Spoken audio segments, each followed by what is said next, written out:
If you ever take a job as a ranger in a federal forest, and one of the older staff hands you a sector map with a section circled in pencil and tells you that section is covered, don't ask what covered means. I mean it. Don't push. Don't joke about it at dinner. Don't pull the digital overlay later that night to see what's in the circle. If the man handing you the map is over 50 and has been at that station longer than the current district ranger, he's not being lazy. He is doing you a kindness in the only language the agency lets him use. I'm telling you that because I didn't take the kindness. I took the map, said thank you, and the first weekend I had off, I drove out to the edge of that pencil circle to see for myself. That was 4 years ago. I don't work in that forest anymore. I don't work in any forest anymore. I do inventory for a regional supply company in a town 3 states away, and I sleep with the bedroom door locked from the inside, which is something I never did before, and which I cannot fully explain, even to myself. I want to tell this in order, because the order is the only part I still trust. I came into the Hollow Run district in my 8th year as a ranger. Before that, I'd been out west, in drier country, the kind of land that makes its danger obvious. Hollow Run was different. Eastern hardwood, heavy understory, old logging cuts grown back into something that looks wild, but isn't, exactly. The forest there has a memory of being used. You can walk through stands that look untouched and find a square nail in the moss, or a length of cable swallowed by a beech tree, or the foundation of a sawmill that no one alive remembers operating. The land doesn't forget what people did to it. It just stops drawing attention to it. The district covered roughly 400,000 acres, which is not the largest in the system, but is large enough that no single ranger ever sees all of it in a career. We had 6 permanent staff and a rotating cast of seasonals. The supervisor was a woman named Helen Brask, who had taken over the district 4 years before I arrived. The man I want to tell you about, the one with the pencil, was Earl Mott. Earl had been at Hollow Run for 26 years. He was the kind of employee that agencies don't quite know what to do with. Too senior to push around, too uninterested in promotion to move out. He drove a personal truck older than my marriage had been, kept his uniforms ironed in a way that suggested he still respected something the rest of us had stopped respecting, and called the forest she without any irony. My first week, Earl took me through the sector maps. We did it on paper. He didn't trust the digital system, and I had been raised by a father who was the same way about ledgers, so I let him. The forest was divided into 9 patrol sectors. Each ranger had primary responsibility for 1 or 2, with overlap on the edges. Earl walked me through mine, which were sectors 4 and 5, on the eastern slope toward the watershed boundary. He marked the trailheads, the campground access points, the cabin sites still in use, the locations of the 2 fire towers, one active, one decommissioned. He marked the places where cell service died. He marked the creek crossings that washed out predictably in spring. All of this was professional, careful, exactly what a senior ranger should do for a new transfer. Then, in Sector 5, near the eastern edge where my territory met Sector 6, he drew a small oval in pencil and tapped it twice with the tip of the pencil. "This is covered," he said. I waited for more. He didn't offer more. He moved on to a discussion of where I should park if I needed to access the upper drainage in winter. I asked him later, casually, over coffee, what was in the oval. Old structure, closed access, private in-holding. He said, "It's covered. You don't need to go in there." I asked who covered it. He said, "The district has it under management." That was a phrase. Under management is what we say about land issues that have a paper trail somewhere and don't need new attention. Bear closures are under management. Old mine subsidence is under management. Hazard trees in a campground after a windstorm are under management. The phrase is not lying. It is just very specific about what it doesn't say. I let it go. New transfers do that. You don't push on the first week. You watch how the office runs. You learn whose names matter. You find out who actually answers the radio at 3 in the morning, and you save your questions for after you've earned the right to ask them. The first month was uneventful. Late September, leaves turning, day hikers thick on the popular trails, the campground at the lake still full on weekends. I did trailhead contacts, ran a permit check on a backcountry group that turned out to be perfectly legal, helped haul a kayak out of a creek where a college kid had pinned it on a rock. Standard work. I noticed a few small things about Earl's sector circle in that first month, but I didn't connect them yet. The first thing was that no one mentioned it. In a small district office, every piece of land gets discussed at some point. Someone mentions a downed tree on the Bell Hollow Trail. Someone else mentions a bear sighting near the upper campground. Someone complains about the road washboarding on the southern access. But the area inside Earl's Pencil Oval never came up in conversation. Not once. Not even by accident. 400,000 acres of forest gets discussed in pieces over morning coffee, and that one piece was simply absent. The second thing was the patrol schedule. Sector 5 was mine, except for the eastern edge where the oval sat. That edge was technically still in my sector on the official map, but the patrol rotation had a small note next to it that read, C. Mott. Earl took those patrols himself. He didn't make a thing of it. He'd come in on his day off, drive out, come back, log it as a sector check, and that was that. I asked him once if he wanted me to take some of those rotations to give him a break. He said he was used to them. He said it the way a man says he's used to a back injury. The third thing was the radio dead zone. Every forest has them. Topography eats signal, but the dead zone in eastern sector 5 was almost perfectly oval, and it overlapped Earl's pencil mark by a degree that, if you were a person inclined to notice such things, looked less like geography and more like design. I told myself I was reading patterns into noise. New rangers do that. You arrive in a place and your brain looks for what makes it special, because being somewhere new is exhausting and meaning is a kind of rest. I would have left it alone, probably, if not for the hunter. He came in on a Tuesday morning in mid-October, the second week of muzzleloader season. Older man, late 60s, careful clothes, the kind of hunter who had been doing it long enough that none of his gear was new and none of it was wrong. He'd come into the office to ask about access roads in the upper sector, but before he left, he asked me a question that he framed as a joke. He said, "Has the agency reopened the old fire station back in there?" He pointed roughly toward the eastern edge of Sector 5. I told him I didn't think there was a fire station back in there. He said there used to be, that he remembered it from when he was a boy. His father had hunted that ground in the 60s, and there had been a small ranger station tucked into a flat above the creek with a green metal roof and a wooden porch and a rain barrel at one corner. He hadn't seen it in decades. He'd assumed it had been torn down or had collapsed. I asked him what made him bring it up. He said he'd been scouting 2 days earlier and seen a green metal roof through the trees from a ridge across the drainage. He hadn't gone closer. He'd assumed the agency had restored it for some reason, maybe seasonal use, maybe a research project. He just wanted to know if he needed to avoid that flat during his hunt, since hunters are supposed to keep distance from active facilities. I told him I'd check on it. I said it the way you say things to the public when you don't want them to feel ignored, but you also don't want to commit to anything until you know what's true. After he left, I pulled up the digital infrastructure layer on my office computer.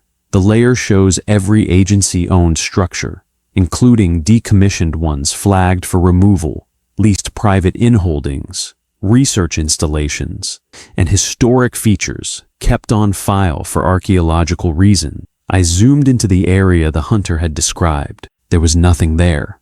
Not nothing visible, nothing in the layer at all, no flagged removal, no historic feature, no research installation, no private inholding. The polygon for Sector 5 included the area, classified it as undeveloped forest, and gave it a vegetation type code that meant mixed hardwood with no structural overlay. I switched to the historical aerial photography. The system has imagery going back to the late 30s for most of the eastern forests. I pulled the oldest available frame for that coordinate.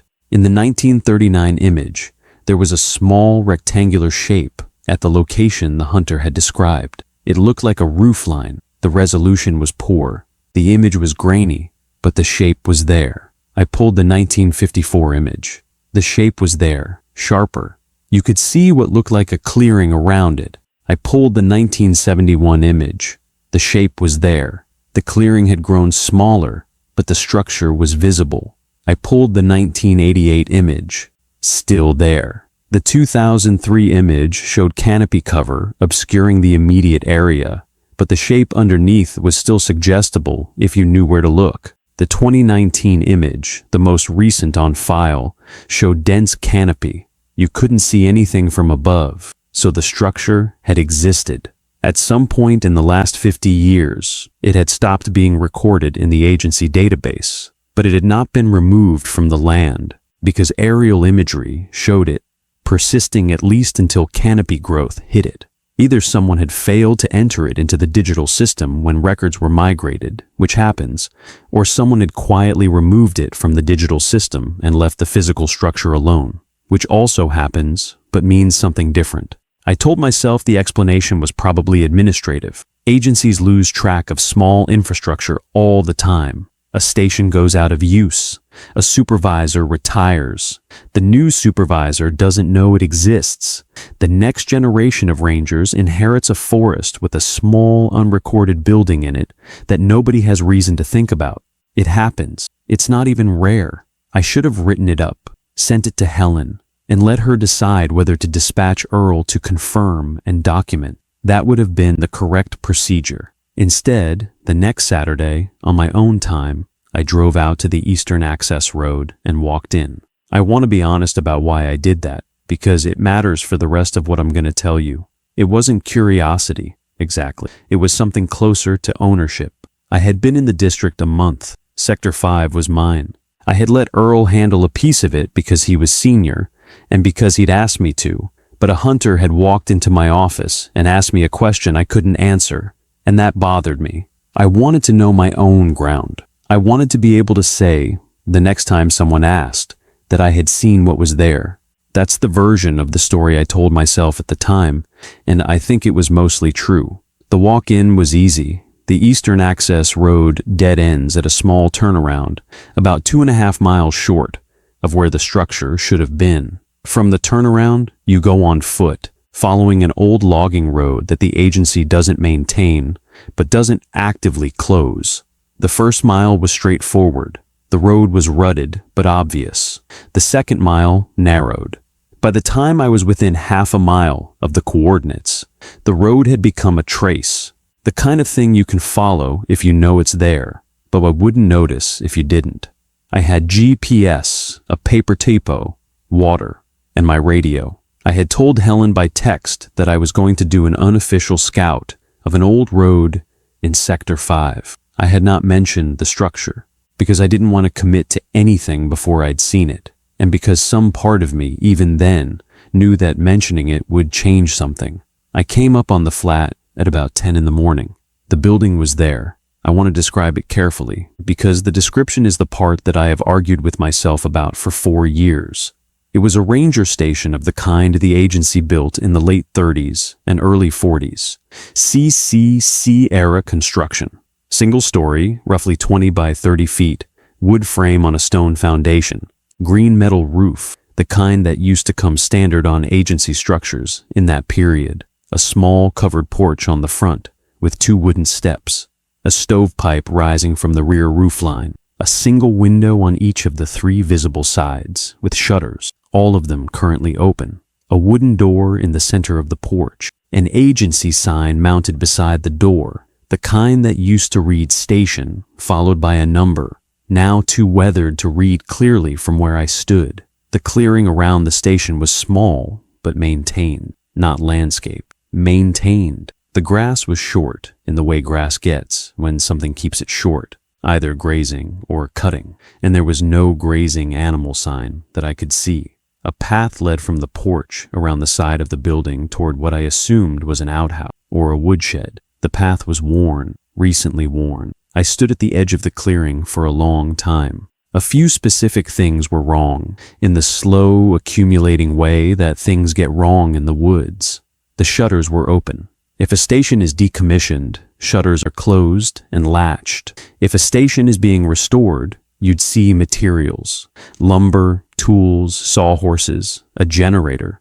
There was nothing of that kind. The shutters were just open. The stovepipe was not smoking, but it was clean. Clean stovepipes on old stations get a kind of gray-green oxidation that takes years to develop. This pipe had it on the lower section, but the upper section was dark and sooted in a way that suggested recent use.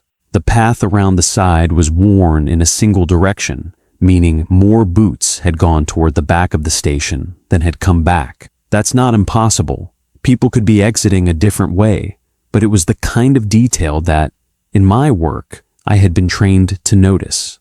The agency sign by the door, which I could now see better, didn't have a number. It had a name. I couldn't read the whole name from where I stood, but I could see that it was a name and not a number, which was wrong, because agency stations of that era were assigned numbers, not names. I didn't approach the station that day. I want to be clear about that. I stood at the edge of the clearing for maybe 10 minutes, took a few photographs with my phone, noted the GPS coordinates, and walked back out the way I'd come. The reason I didn't approach was something I'm still working out. The simplest version is that the place felt occupied. Not in a horror movie way, in the way a house feels occupied when you walk past it in the evening and the lights are off, but the car is in the driveway and the mail has been brought in. Nothing is happening. Someone is home. You don't ring the bell of an occupied house without a reason. I drove back to the office. The photos on my phone were unremarkable, distant shots through trees of a small green-roofed building in a clearing. If you didn't know what you were looking at, you'd think it was a hunting camp or a remote cabin, the kind of thing that exists in pockets all over the eastern forests. That night, at home, I pulled up the digital infrastructure layer again and confirmed that the location showed nothing. I pulled the structure inventory database and searched by coordinates within a 1-mile radius. Nothing. I searched by station number for every CCC-era station ever built in the district. I got 6 results, all accounted for, all elsewhere, all with numbers that matched their physical sign. I searched by name. That was where the database started behaving oddly. The search returned 1 result, but the result was incomplete. The entry had a name field that was blank, a coordinate field that was blank, a status field that read managed, which is not a standard status code, and a notes field that read C district. There was no creation date. There was no last modified date. There was no record ID. The entry was, by every metric the database used, malformed. It existed in the system, but contained no information. I tried to click into the entry to see the full record. The system returned an error, insufficient permissions. I'd been a ranger for 8 years. I had permissions to access every infrastructure record in the forest.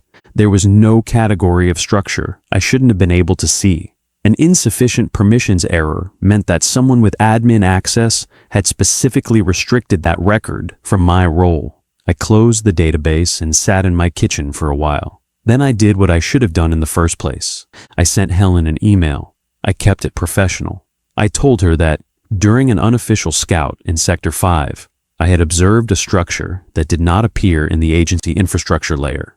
I described the structure briefly. I attached the photos. I said I wanted to confirm whether it was an oversight in the database or whether it was a managed asset I should be aware of for patrol purposes. I sent the email at 9:42 on a Saturday night. She replied at 11 minutes after 10 the same night. Her reply said, "Thanks. Earl handles that area. Please don't return without checking with me first. We can discuss Monday." That was the entire reply. I read it 3 times. The thing about Helen was that she was not a nervous supervisor. She had run the district through 2 bad fire seasons and a federal audit. She wrote emails the way she ran meetings. Short, clear, polite, professional. The reply she sent me was all of those things. And yet it was also, very specifically, a closure. The phrase, "Please don't return without checking with me first," was not advice. It was an instruction. The phrase, "Earl handles that area," was not a delegation. It was a fence. I did what she asked. I didn't go back. I waited for Monday. Monday morning, Helen called me into her office before 9. Earl was already there, sitting in the chair against the wall, holding a cup of coffee in both hands, like he was warming them. He didn't look at me when I came in. Helen gestured for me to take the other chair. She started by thanking me for the report. She said it was good that I was attentive to the sector. Then she said, the structure I'd observed was a legacy facility that the district kept under informal management, and that it was not currently in active use as a ranger station, but that the district preferred to handle inquiries about it internally rather than through public-facing channels. She said Earl had been the point of contact for that facility for over 20 years and that the arrangement had worked well. I asked politely what informal management meant. Helen said it meant the building was not abandoned in a way that required formal action and not active in a way that required formal listing, and that the district's preference was to leave it in its current condition under quiet observation. I asked who was using it. She said no one was using it. I said the shutters had been open and the stovepipe looked recently sooted. Earl spoke for the first time. He said, without looking up, animals get in, wind opens shutters. Lightning can put soot down a pipe. I waited for him to look at me. He didn't. Helen said the matter was straightforward and that she appreciated my discretion. She said the building was not in any document I was authorized to access for a reason, and that the reason was not concealment, but caution. She said some structures get attention they don't need, and attention can change a situation that is otherwise stable. I asked, because I had to, what would happen if a member of the public reported it. Helen said it had happened before. She said the standard response was that the structure was under management and not open to the public, and that this response was sufficient in almost every case. She said in the rare cases where a member of the public was persistent, the matter was handled at her level. I left her office at 9:20. Earl stayed. I want to tell you that I let it go, because that's what a sensible person would have done. I had been in the district 6 weeks. My supervisor had given me a clear instruction. The structure was none of my business. There were 2 other rangers in the office who had been there longer than me and who had clearly known about the arrangement and had not asked questions. The professional move was to absorb the information, file it, and move on. I didn't. What I did over the next 2 weeks was pull every paper file I could find related to the eastern half of the district. We had a records room in the basement of the office. A long, narrow space with metal shelving and a permanent smell of damp cardboard. Most of what was in there was post-1990 paperwork that should have been digitized, but hadn't been, because nobody had budget for the labor. Underneath that, on the lower shelves, were older boxes from the 70s and earlier, some of them from the original CCC construction era. I went down there on my lunch breaks. I told the office assistant I was familiarizing myself with district history, which was true enough that she didn't question it. Earl saw me come up the stairs once with a box, and he said mildly, "You like the old paper, do you?" I said I did. He said, "Some of it is still useful." He said it the way a man says a thing he wants you to remember later. What I found in those boxes, over 2 weeks, was the following. The structure had a name. The name was Station Vesper. There was no station numbered or named Vesper in the agency's current records, but the name appeared in 3 documents from the 1940s, 2 from the 1950s, and 1 undated handwritten log that I dated to the early 1960s, based on the names of the rangers who signed it. Station Vesper was originally built in 1938 as a remote ranger residence and observation post. It had been staffed seasonally through the early 1950s, primarily for fire watch and trail maintenance in the eastern drainage. In 1953, according to a typed memorandum I found loose in a folder of unrelated correspondence, the station was reclassified for restricted use by a regional decision. The memorandum did not specify what restricted use meant. It was signed by a regional forester whose name I didn't recognize and couldn't find in any later document. After 1953, references to Station Vesper in the records dropped sharply. It was not mentioned in the 1962 district summary. It was not mentioned in the 1971 infrastructure inventory. It was not mentioned in the 1985 records migration documentation.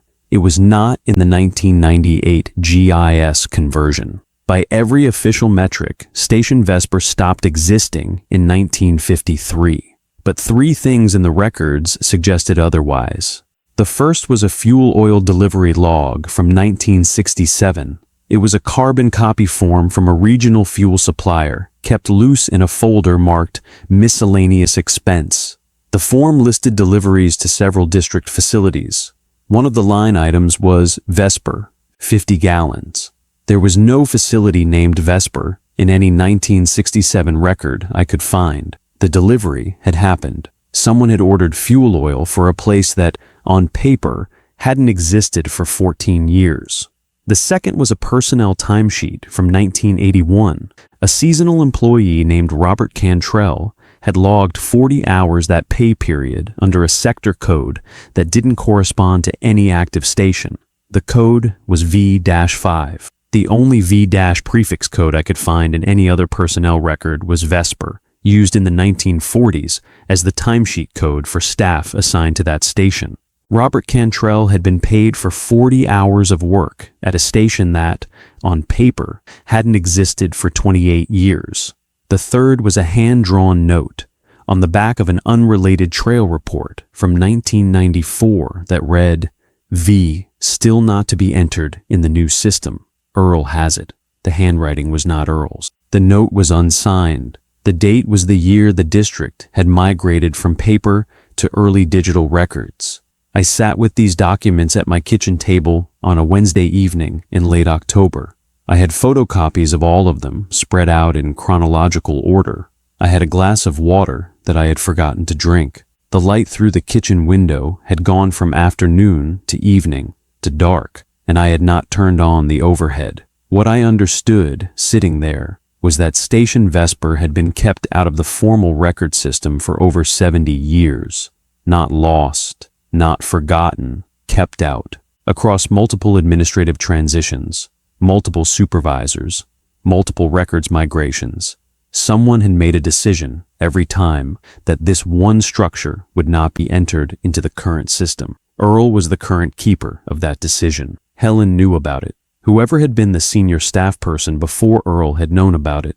The chain went back to 1953 at least, and probably earlier. What I did not understand was why. The next morning, I asked Earl if we could talk. He said yes immediately. He suggested we drive out to the lake campground to check on the closure for the season. The campground had closed 2 weeks earlier, and the gate was already locked, but the drive gave us 40 minutes round trip in his truck, which was the kind of place where a conversation could happen without an audience. On the drive out, neither of us spoke. Earl had the radio off. The road wound through hardwood that had mostly dropped its leaves, and the light coming through the bare trees was the cold, low light of late autumn, the kind that makes everything look slightly farther away than it is. At the campground, we got out and walked the perimeter together. He checked the gate locks. I checked the bear boxes. We met at the boat ramp. There was no one there. The lake was glass. He said, "You've been in the records." I said I had. He said, "You found Vesper." I said I had. He set his coffee on the dock railing and put his hands in his jacket pockets. He looked at the water for a while. Then he told me what he was going to tell me. He told me he was telling it once, and that I would need to decide for myself what to do with it, and that he was telling me only because Helen had said I was the kind of new ranger who would keep digging until I either found something or got hurt, and she preferred the first. He said the station had been built in 1938 as a fire watch and residence. He said it had been staffed normally through the war. He said in 1949, a ranger named Mariel Hesch had been assigned to it as a full-season post. She was one of the first women hired into a residence-type ranger role in the district, which was unusual at the time. She had been competent, well-liked, and quiet. She had served 3 full seasons at Station Vesper. In November of 1952, at the close of her 3rd season, she had not returned to the district office at the scheduled date. A search had been conducted. She had not been found. The search had been called off after 11 days due to weather. Her remains had never been recovered. He said that in the spring of 1953, when crews returned to the station to close it out, they had found it in good order. Stove cleaned, logbook current through the date she should have left, personal effects packed, door closed but not locked. The logbook's last entry was in her handwriting and read, "Returning to office. Station ready for winter." She had not, in fact, returned to the office, but the station had been left as if she had. He said the station had been quietly mothballed, reclassified for restricted use, which was the language used at the time for facilities the district preferred not to discuss publicly. There was no implication of foul play.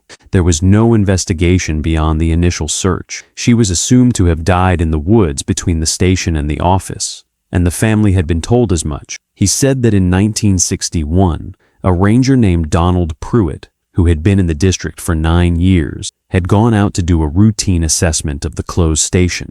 He had returned the next day saying the station was in better condition than the record suggested, and that he wanted to take over its informal upkeep on his own time. The supervisor at the time had agreed, partly because Donald was senior, and partly because nobody else wanted to think about the station. Donald had maintained the station for 16 years. He had gone out every 2 or 3 weeks, regardless of season. He had cleaned it, kept the stove functional, replaced shutters when they broke, swept the porch. He had not lived in it. He had not slept there. He had gone, done small tasks, written brief entries in a logbook he kept in the station, and come home. In 1977, Donald had retired. The week before his retirement, he had taken the next senior ranger, a man named Halloran, out to the station. He had handed over the keys and the logbook. He had said, according to what Earl had heard from Halloran years later, "Don't go in winter. Don't go after dark. Don't sign your full name. Don't stay more than an hour." Halloran had maintained the station for 11 years.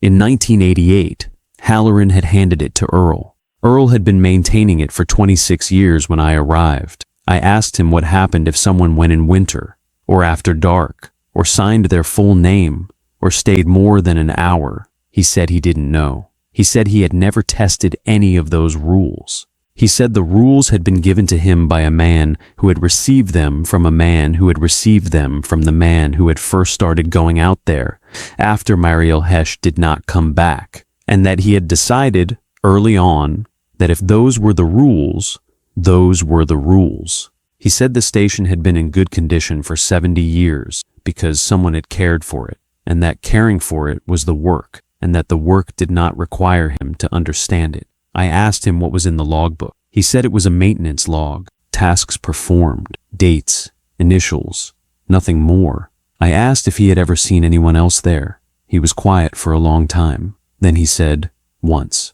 He said one afternoon in his 4th year, in late October, he had walked up to the porch and the front door had been ajar, and he had heard, from inside the station, the sound of someone setting a kettle on a stove. He said he had stood on the porch for about 30 seconds.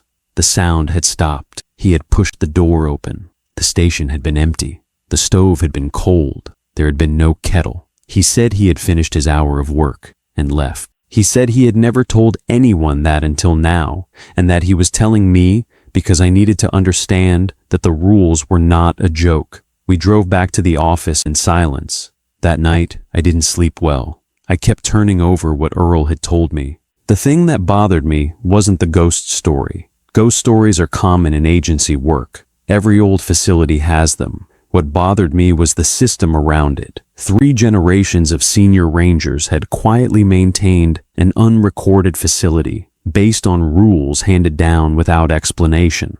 The agency above them had, by deliberate inaction, allowed it to continue. The record system had been adjusted repeatedly across decades to keep the station out of any document that might prompt a fresh investigation. This was not a haunting. This was a procedure. The next weekend, against everything I had been told and against my own better judgment, I drove out to Station Vesper a second time. I want to explain why, even though I'm not sure I can. Part of it was that I didn't fully believe Earl, not because I thought he was lying, because I thought he had let himself believe a story that allowed him to keep doing something that mattered to him for reasons he couldn't articulate. Caretakers do that. They build narratives around their work that justify the labor. I thought on some level that if I went out and looked at the station in daylight with the rules in mind, I would see a small wooden building that needed a few hours of upkeep, a month, and nothing more. I thought I would come back and feel embarrassed about how seriously I had taken the morning at the lake. Part of it was something else, which I'm less proud of. I had been told there were rules. I had been told the rules were not to be tested. Some part of me, the part that becomes a ranger in the first place, the part that takes a job in a remote forest because the paperwork and meetings versions of life feels insufficient, that part wanted to test them. Not all of them, just the small ones. I had no intention of staying after dark or going in winter, but I thought I might sign my name, all of it, in the logbook, just to see. I left at first light on a Saturday. I told no one. I parked at the same turnaround. I walked in along the same trace. I reached the clearing at about 9. The station looked exactly as it had 3 weeks before. Green roof, open shutters, porch, door, the clearing trimmed but not landscaped, the path worn around the side.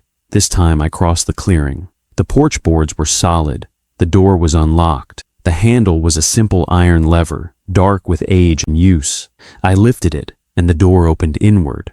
The interior was a single room with a partition at the back, a wood stove against the right wall, a small wooden table with 2 chairs, a cot along the left wall made up with a wool blanket, a shelf above the cot with a kerosene lamp, a tin of matches, a small first aid kit, and 3 books, a plank desk against the back wall under the rear window, with a logbook open on it and a pen lying in the gutter of the page, a coat hook by the door with nothing on it, a boot tray below the hook with no boots in it, a rag rug on the floor. It looked like a working ranger station, not a museum, not a derelict, working. The kind of working where someone could walk in, sit down, write an entry, and walk out, and the room would be ready for the next person. I want to describe what I noticed in the order I noticed it, because the order mattered to what happened later. First, the air inside was warmer than the air outside. Not warm, just warmer. The stove was cold. There was no other heat source. The windows were closed. The shutters were open. The door had been closed when I arrived. The temperature differential was not large enough to be impossible, but it was larger than I would have expected. Second, the books on the shelf were a hardcover field guide to eastern birds, a paperback collection of Robert Frost, and a small leather-bound book with no title on the spine. I did not open the leather-bound book. Third, the logbook on the desk was open to a blank page. The previous page, which I could see by lifting the corner, contained an entry dated 3 days earlier, in handwriting I recognized as Earl's. The entry read, "Routine, stovepipe checked, shutters latched, top screw rear west, 47 minutes. I want you to notice something about that entry." Earl had written that he latched the shutters. The shutters, when I had walked up to the station that morning, had been open. I stood at the desk for a long time. Then I did something that I have thought about every day since. I picked up the pen and I wrote an entry in the logbook. I wrote the date. I wrote the time. I wrote Sector 5, observation, structure in good condition, shutters open on arrival, no occupant present. I signed it with my initials only. I did not write my full name. That was the only rule I followed. I closed the logbook. I left the pen where I had found it. I walked out, closed the door behind me, and crossed the clearing. At the edge of the clearing, I turned and looked back at the station. The shutters were closed. I want to be careful here because this is the kind of detail that the brain wants to argue. The shutters had been open when I walked up. They had been open while I was inside. I had not heard them close. I had not seen them. I had been inside the building for, I would estimate, 9 or 10 minutes. When I walked out and turned around, all 3 visible shutters were closed and latched. I stood at the edge of the clearing. I checked my watch. I checked the GPS. I checked the timestamp on the photo I had taken of the logbook page, which was time-stamped 9:14. My current watch read 9:24, 10 minutes. Not 9 or 10 in some impressionistic sense. 10 minutes exactly. I walked back to the station and tried the front shutter on the south side. It was latched. Top screw, rear west, exactly as Earl's entry had described. I want to tell you that I felt fear at that moment. I didn't, exactly. What I felt was something closer to the feeling you get when you walk into a room and realize the conversation that had been happening before you arrived was about you. Awareness, belated awareness, the sense of having been the subject of attention without your knowledge. I walked out of the clearing and back to the trace and out to my truck. On the drive home, I tried to construct an explanation. The shutters had been latched the whole time, and I had misperceived them as open. The light had been wrong, or my expectations had been wrong, or the angle of the porch had hidden the shutters in a way that made them appear open from the trail. This was the most reasonable explanation. I could even half convince myself of it. The problem with it was that I had specifically noted the shutters being open in my logbook entry. I had written it down. I had thought about it before I went inside. I had not been casual about it. I got home at 2 in the afternoon. I poured myself a drink, which I rarely do during the day, and sat on my back porch. That night, I had a dream that I want to describe because it became important. In the dream, I was at the station. It was evening, the kind of evening I had been told not to be there in. The shutters were open. The door was open. I was sitting at the plank desk with the logbook in front of me. I was writing. I couldn't see what I was writing, but I could feel the pen moving, and I knew that I was writing more than initials. I was writing my full name over and over on every line of the page. I knew I shouldn't be doing it, and I couldn't stop. In the dream, I was not afraid. I was diligent. That was the word that stayed with me when I woke up. Diligent. Over the next week, I tried to behave normally. I went to work. I did my patrols. I avoided Sector 5's eastern edge. I logged my hours. I returned phone calls. I did not tell Helen what I had done. I did not tell Earl. 3 things happened that week that I want to record. The first was that I found, in my truck, on Tuesday morning, a small brass key on the floor of the passenger side. I did not recognize it. It was not on a ring. It was old, the kind of key that belongs to an old door. I picked it up and put it in the cup holder. I told myself someone had dropped it, although I had not had a passenger in my truck in over 2 weeks. The second was that on Wednesday evening, I caught myself washing my coffee mug for the 3rd time. I had washed it after coffee that morning. I had washed it again at lunch. I was washing it for the 3rd time after dinner, which I had drunk water from. I noticed myself doing it because the water in the sink was already running, and the mug was already in my hand, and I had no memory of having decided to do it. The third was that on Friday at the office, Earl came up to my desk while I was finishing a permit report. He set a cup of coffee on the corner of my desk, which he had never done before, and he said, very quietly, "Did you go back?" I told him no. He looked at me for a long moment. He did not say anything. He picked up the coffee, which I realized he had brought for me, and he walked back to his desk. He did not speak to me again for the rest of the day. That night, I sat in my kitchen with the brass key on the table in front of me. I had been turning it over in my hand for an hour. The key was old enough that the brass had a soft greenish patina on the bow, but the bit was clean and unworn. It had not been in my truck the morning I drove to the station. I would have noticed it. The floor of my truck was not cluttered. I kept it clean. I tried the key on every lock I had access to: house doors, the shed, the truck cap, a small fireproof box where I kept passport and tax documents. None of them. The key did not fit anywhere in my life. I want to tell you that I called Helen. I want to tell you that I went into her office Monday morning and I admitted what I had done, and I asked for help. I did not. What I did was drive out to the station a third time, the following weekend, with the key. I'm going to describe what happened on that third visit as carefully as I can, because I have only ever told one other person about it, and I am going to tell you because the telling is part of why I am still functioning. I left at first light again. The morning was colder. There was frost on the grass at the trailhead. The forest was nearly bare. I walked in along the trace. I reached the clearing at about 9. The station was as I had left it. Green roof, closed shutters, porch, door. I crossed the clearing. I went up the steps. I tried the brass key in the front door lock. It fit. It turned. I want to be clear about the sequence here. The front door of Station Vesper had not been locked on either of my previous visits. The handle had been a simple lever. I had not seen a keyhole. There was, however, a keyhole below the handle of the old mortise type, which I had not registered on my previous visits, because I had not had reason to look for it. The key turned in that lock. It engaged a mechanism. I heard the bolt move. The bolt had been unlocked when I tried it.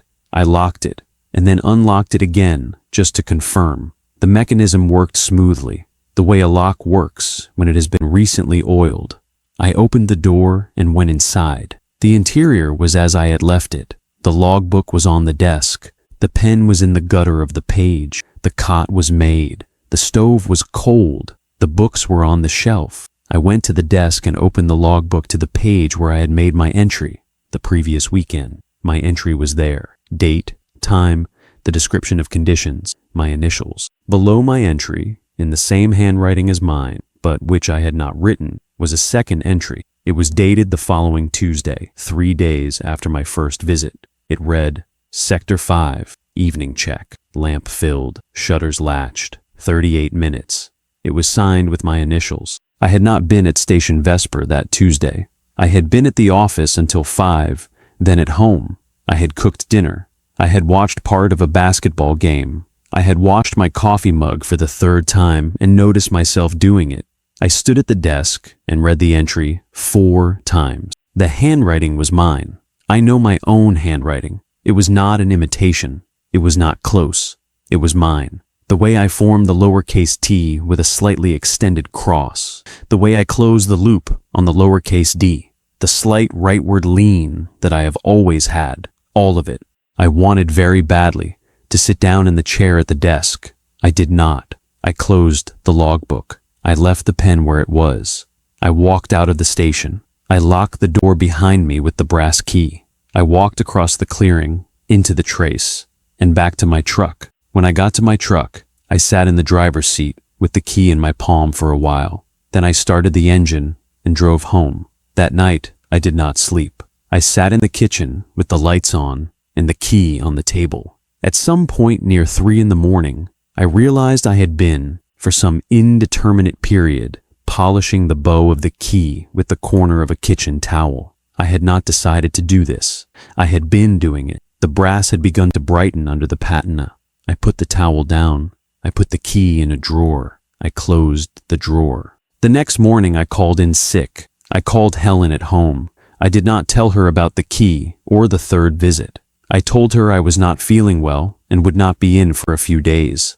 She said to take the time. Her voice on the phone was careful in a way that suggested she already knew something was wrong. I spent 4 days at home. I did not return to the station. I did not look at the key. I forced myself to do ordinary tasks. I did laundry. I called my brother. I went grocery shopping. I cooked food I didn't really want to eat. On the 4th evening, Earl knocked on my door. He had never been to my house. I had not given him my address. He must have gotten it from Helen, or from the office personnel record, which he had access to as a senior staff member. He was holding a paper bag with what turned out to be a casserole that his wife had made. He came in. He sat at my kitchen table. He set the casserole on the counter. He said, "Show me the key." I want to tell you I considered lying.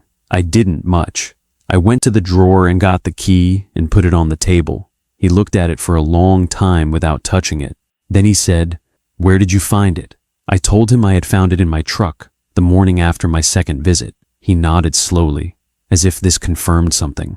He said, "Did you use it?" I told him I had. He closed his eyes for a moment. He did not look angry. He looked tired in a way that went past the immediate situation. He said, "Did you write in the book?" I told him I had on the 2nd visit only my initials. He said, "And on the 3rd visit?" I told him there had been an entry I had not made. He nodded again. Then he told me what I am about to tell you, which is the part I have thought about most over the past 4 years. He said the station was not haunted. He said he was specific about that word. Haunting implied a presence that wanted to be noticed. The station was not a presence. The station was a position. A position, in agency terms, is a slot in an organization that gets filled by whoever is currently assigned to it. Positions outlast the people who fill them. A position has duties, a schedule, a logbook. The person filling it does the work. When that person leaves, the position remains, and someone else fills it. He said that Station Vesper had a position attached to it. The position had been occupied, originally, by Mariel Hesch. When she had not returned in 1952, the position had not been closed. It had simply continued. The agency had not formally reassigned it because no formal reassignment had been requested. The position continued in the slow institutional way that things continue, and in the absence of a person to fill it, the work began to happen anyway. He said the work was small, maintenance, observation, routine, the kind of work that, in any ranger station, gets done by whoever is closest.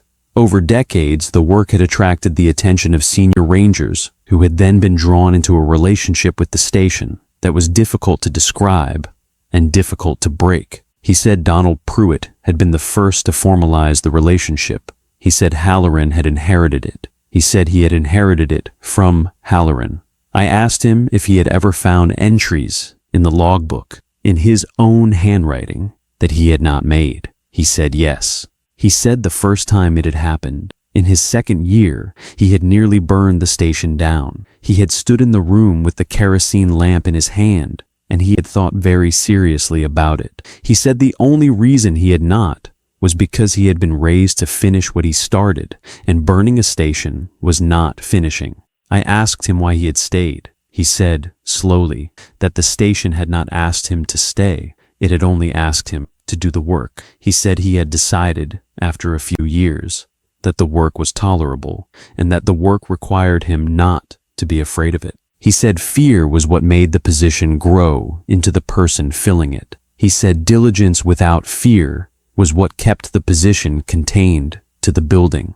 I asked him what would happen to me. He said he didn't know. He said he had only ever seen one transition before, when Halloran had handed it to him. He said Halloran had handed it cleanly. Halloran had introduced him to the work, walked him through the rules, and then never gone back. Halloran had retired to Florida and lived another 19 years, and Earl had received a Christmas card from him every year until the year he died, and the cards had never mentioned the station. He said he didn't know if a clean transition was possible from a person who had used a key they were not given. I asked him what to do. He said the first thing was that I was not to go back, not for any reason, not to apologize, not to correct anything, not to retrieve anything. He said the second thing was that I was to give him the key. I gave him the key. He put it in his pocket. He said the third thing was that he would handle the logbook. He said he would make an entry in his own handwriting, dated the next day, that would describe a routine check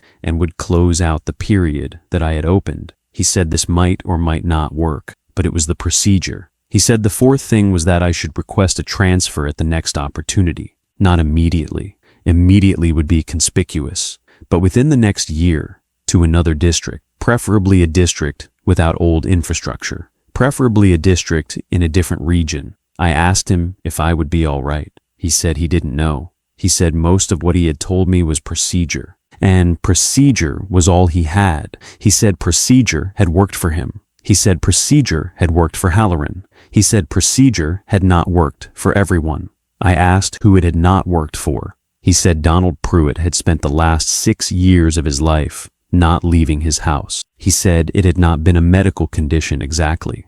Donald had simply, at a certain point, decided that he had done enough work and had stayed home. Earl left a little after 10 that night. He took the key. He left the casserole. He shook my hand at the door, which he had never done before, and he said, "I'm sorry I didn't push harder on the first map." I closed the door behind him and stood in my kitchen for a long time. Over the next 3 months, I followed Earl's procedure as best I understood it. I did not return to the station. I did not request the records again. I did my regular patrols and avoided the eastern edge of Sector 5. Earl handled it. He never told me what entries he made in the logbook. I never asked. The behavioral residue did not go away immediately. I caught myself several times doing small tasks I had not decided to do, folding a dish towel into thirds and hanging it on the oven handle, then unfolding and refolding because the thirds weren't even, aligning the row of pens on my office desk so they all pointed the same direction, closing my truck door, walking 3 steps, returning, and opening and closing it again because I wasn't sure I had heard the latch engage. Small things a tired person might do without noticing. The difference was that I noticed. The dreams continued on and off. They were not nightmares. In the dreams I was always at the station, doing small, competent work, filling a lamp, sweeping the porch, latching a shutter. The dreams were calm. I would wake up tired in a way that was not physical, the way you wake up tired after a night of dreaming about your job. I requested the transfer 8 months after the night Earl came to my house. I framed it as a personal matter, family closer to my new region, which was true enough not to be a lie. Helen approved it within a week. She did not ask me why. The morning I cleared out my desk, she came over, shook my hand, and said, "Thank you for being careful." I drove out of the district that afternoon. Earl was not in the office that day. He had asked, the week before, to be assigned to a long patrol on the day I left. I understood. It was a kindness. He didn't want to make the goodbye into a transition. I worked at the new district for 2.5 years. It was a high-elevation forest in a different region, with mostly post-1980 infrastructure and no CCC-era buildings. I did fine. I did good work. I was not the same kind of ranger I had been before, but I was a competent one. The behavioral residue thinned. I stopped folding things. The dreams faded to once a month, then once every few months, then occasional. I left agency work entirely about 18 months ago. I will tell you why, briefly, because it's the part of the story I have not told anyone, and because if you have come this far, you deserve the end of it. A little over a year ago, I got a card in the mail, no return address, postmarked from a small town in the Eastern District where I used to work. The card was a generic Christmas card, with a picture of a snowy pine on the front. Inside, in handwriting that was Earl's, was a single line. It said, "I am retiring next spring. The position is open. I have no candidate." There was nothing else. No signature, no contact information. I sat with that card for 3 days. I understood what it was, and I understood what it was not. It was not a request. Earl was not asking me to come back. He was, I think, telling me as a courtesy, the way a man tells an old colleague about a decision he has made. He was also, possibly, asking me whether I had a candidate to suggest, in the only language he had for asking such a thing. I don't know which it was. I never wrote back. What I did instead was resign from the agency. I put in my notice the next week. I told my supervisor I was burned out, which was true. I took a job at a regional supply company doing inventory, which is the job I have now. I moved to a small town 3 states from where I had worked, in country with no federal forest of significant size. I stopped wearing any clothing with agency logos. I stopped carrying my old ID even as a souvenir. I have been at this job for 14 months. It is, in most ways, an ordinary life. I go to work. I come home. I have made a few friends. I am dating someone. She is patient with the fact that I keep the bedroom door locked at night, and she has stopped asking why. I want to tell you that the procedure worked, that Earl's handling of the logbook closed out my period cleanly, and that the position is, by now, somebody else's problem or no one's problem. I want to tell you that. Last month I got home from work and found a small brass key on my kitchen counter. I live alone. The doors had been locked. I have a security system, and the log showed no entries that day except mine in the evening when I came home. The key was small, old, with a soft greenish patina on the bow and a clean, unworn bit. I recognized it immediately. It was the key Earl had taken from my kitchen table 4 years earlier. I do not know how it got onto my counter. I have considered every possibility. I have considered that Earl, before he retired, mailed it to me, and that I am not remembering opening the package. I have considered that someone broke in. I have considered that I am unwell, in a way I have not yet been diagnosed with. I have considered that the door I kept locked was always for the wrong reason. I have not used the key. I have not tried it on any lock. I have put it in a small wooden box at the back of my closet, and I have not opened the box since. I have not had the dreams again since the key arrived. I want to think that means something good. I am not sure. What I have, instead of dreams, is a small habit I noticed about a week after I found the key. Before bed, every night, I walk through my apartment and check that the windows are latched. I have always done this. The new part is that I check them in a specific order. Front living room first, kitchen second, bathroom third, bedroom last. I have not decided to do this. I just do. If I try to do them in a different order, I find myself coming back to start over.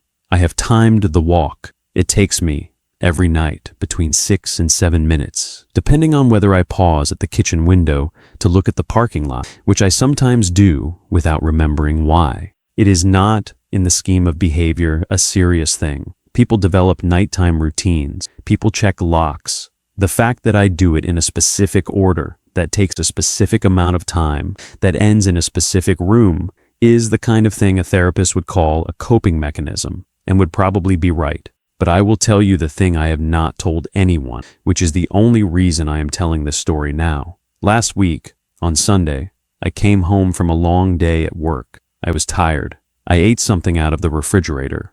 I went into the bedroom. I sat on the edge of the bed to take my shoes off. On the nightstand, where I had not left it, was a small leather-bound book with no title on the spine. I have not opened it. It is still there. I have been sleeping in the living room for 6 nights now. I am telling you all of this because I think there is a question behind the question of what Station Vesper was. The question is whether some kinds of work, once they have been done by enough people for long enough, become independent of the people who do them. Whether a job, treated with sufficient care across generations, develops a logic that does not require the worker to understand it, only to perform it. Whether a position, properly tended, becomes a thing in itself. I think the answer is yes.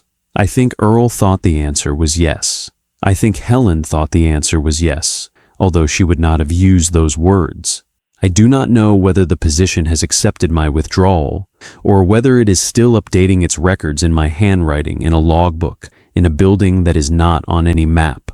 I know that a key I was supposed to have surrendered came back to me through means I cannot account for, and that a book I was warned not to open is on a piece of furniture in my bedroom, and that the procedure I was given for handling this kind of thing was designed by men who never had to handle this kind of thing. If you are a ranger, or if you are someone who works in any role where the institution above you uses the phrase under management and does not elaborate, please listen to the people who hand you maps with circles drawn in pencil. They are not being lazy. They are not being unhelpful.